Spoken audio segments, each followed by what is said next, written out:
অনেক দিন পর ছাদে গিয়ে একটু বাইরের হাওয়া বাতাস খেয়ে আসলাম। অনেক দিন বাইরে যাওয়া হচ্ছিল না এই কারণে।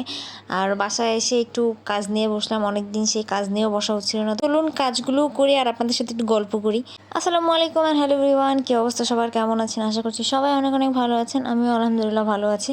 তো অনেক দিন ধরে বাইরে তেমন একটা যাওয়া হচ্ছিল না, একদম বাসার মধ্যে বন্দি প্রায় 2 মাসের মতো। মানে যখন অতিরিক্ত গরম পড়া শুরু করেছিল তখন ওটা আসলে বাইরে যাওয়াটা অফ করে দিয়েছিলাম। আর এরপর তো গত 1 মাস তো দেখলেনি কী অবস্থা হলো, এই জন্য বাইরে যাওয়া হয়নি।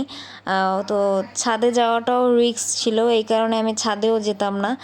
গত শুক্রবারে হচ্ছে, তো ভাবলাম যে একটু যাই ছাদে গিয়ে একটু হাওয়া বাতাস খেয়ে আসি। আর এই ছাদে না অনেক ফুল গাছ আছে, তো আপনাদের সাথে একটু শেয়ার করি কী কী গাছ আছে। গোলাপ গাছ আছে আমার কাছে না, গোলাপ লাল কালারের থেকে হলুদ আর এই অফ হোয়াইট কালারটা না খুব বেশি পছন্দের আর কি। তো নেক্সট হচ্ছে এই ফুলটার নাম আমি জানি না, বাট দেখতে সামনে অনেক সুন্দর, কালারটা না মারাত্মক সুন্দর মাশাল্লাহ। তো এটার নাম জানা থাকলে আমাকে কমেন্টে জানাবেন। নেক্সট ফুল, এটার নাম বলতে হবে না, হয়তো সবাই জানে, নয়নতারা। আর এটা মনে হয় সবারই পছন্দ, আর আমার কাছেও খুব বেশি পছন্দ কালারটার জন্য। এই কালারটা চোখে লেগে থাকে, এরকম একটা কালার। তো নেক্সট ফুল হচ্ছে টগর ফুল। এটা আমি নাম জানতাম না, ছোটোবেলা থেকে এই ফুল নিয়ে অনেক খেলেছি, বাট নাম জানতাম না। বাট রিসেন্ট একটা কাজ শেখার ক্ষেত্রে গিয়ে আমি এই নামটা জেনেছি। তো এই কটা গাছ আপাতত ছিল। তো ছাদে একটা দোলনাও ছিল, আর দোলনা দেখলে আমার দোলনায় বসে দোল খেতে ইচ্ছা করে, একদম বাচ্চাদের মতো। তো এখানে বসে দোল খাচ্ছিলাম, আর ওখানে প্রচুর বাতাস ছিল, এত ভালো লাগতেছিল। আর ওখানে আন্টিরা একটু কথাবার্তা বলতেছিল, সেগুলো শুনতেছিলাম আর কি।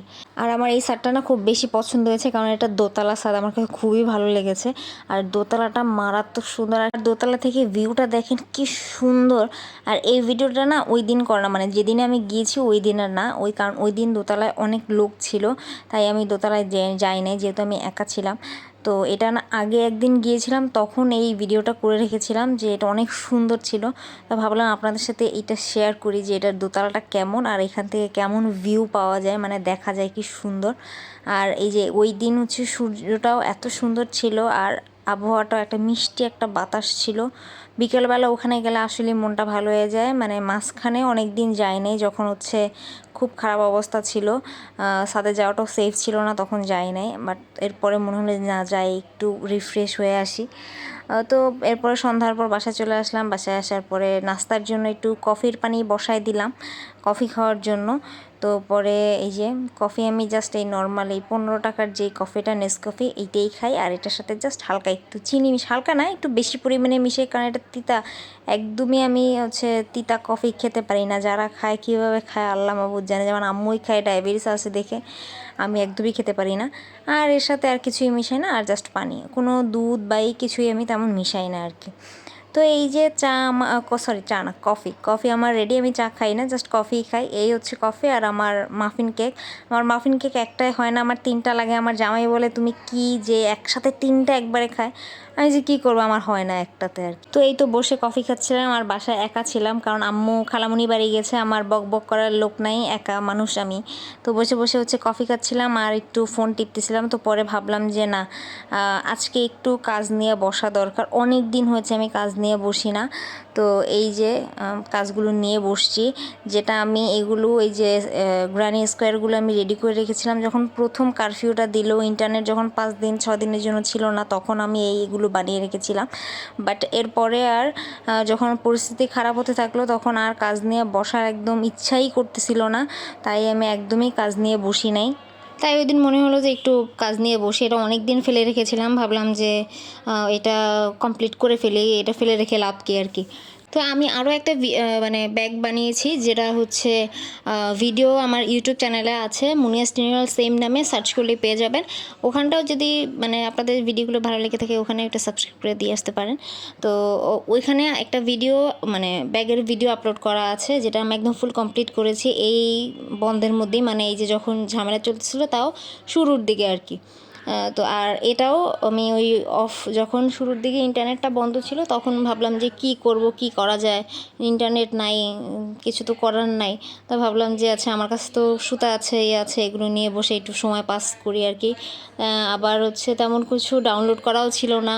আর ইউটিউবের যে আমার ডাউনলোড করা সবই হচ্ছে এই কুশি কাটার কাজ, যেহেতু আমি নতুন শিখতেছি সেজন্য সব কিছু এগুলোর ভিডিও আমি ডাউনলোড করে রাখি। আমি অফ টাইমে বা যখন আমি বাসে থাকি তখন এই টিউটোরিয়ালগুলো আমি দেখতে থাকি, এই জন্য ওগুলো নামিয়ে রেখেছি।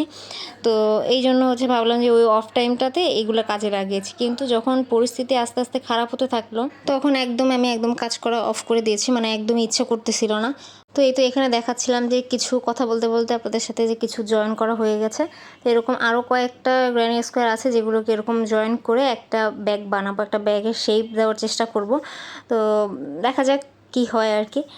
তো চলুন এবার আপনাদের সাথে হচ্ছে যখন ইন্টারনেট ছিল না তখন আমার এক্সপিরিয়েন্স কি সেগুলো শেয়ার করি। তো যেদিন ইন্টারনেটটা গেলো ওই দিন তো কারফিউ জারি করলো সবাই বাসায়। তো ইন্টারনেট না থাকার কারণে তো কোনো খোঁজখবর পাচ্ছিলাম না কি হচ্ছে না হচ্ছে, দেশের কী অবস্থা। এরপর আমার যে ফ্রেন্ডগুলো ছিল আমার ডিপার্টমেন্টের যারা ছিল, সিনিয়র জুনিয়র অনেকেই হচ্ছে ইনভলভ ছিল। তো তাদের কয়েকজনকে ফোন করেছি, তারাও বলতেছে যে কিছুক্ষণ পর ফোন অফ করে দিবে, এই সেই কোনো আপডেটই পাচ্ছিলাম না। তো আমার বাসায় টিভি নাই, আম্মুর বাসায় টিভি নাই, কোনো খবরও দেখতে পাচ্ছিলাম না। এই জন্য হচ্ছে হায়দার সাহেব হচ্ছে যেটা করতো যে নিচে একটা চায়ের দোকান আছে, ওখানে গিয়ে হচ্ছে টিভি দেখে আসতো, মানে খবর নিয়ে আসতো যে কী আপডেট কী হচ্ছে না হচ্ছে।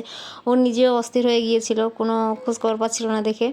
তো পরে হচ্ছে আমার ভাই আম্মুকে ফোন করে আপডেট দিত, আবার হচ্ছে আমার কাজিন আমাকে ফোন করে আপডেট দিত।